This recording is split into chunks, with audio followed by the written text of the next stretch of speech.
আচ্ছা বলতো ক্ষমতা কাকে বলে? একদিন আমার এলাকায় আসুন, দেখিয়ে দেব। কি বললি?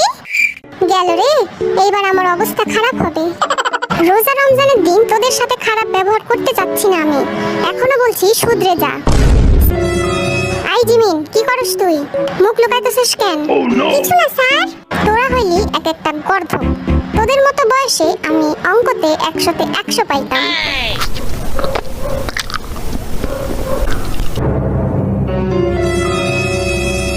যা, ধরা খাইয়া গেলাম তো। এবার কি বলবো নি? ও তাহলে এই ব্যাপার, চুরি কইরা খাইতাছস তুই? স্যার, আমার পেট খারাপ ছিল, তাই রোজা রাখতে পারিনি। যাক বাবা, আমার হাতে খাবার আছে, এইটা মনে হয় দেখতে পাই নাই। আইভি, তুইও রোজা নাই? কি বলেন স্যার, আমি তো রোজা। ফাজলামি করার আর জায়গা পাস না? না না স্যার, আমি তো রোজা ছিলাম। কাল ইফতারের সময় এই খাবার বেঁচে গিয়েছিল, আর আপনারাই তো বলেন যে খাবার অপচয় করা ঠিক না, তাই তো আমি খাবারটা নষ্ট হতে দিলাম না। ঠিক করিনি স্যার? তা তোর পাশেরটারও কি সেম কেস নাকি?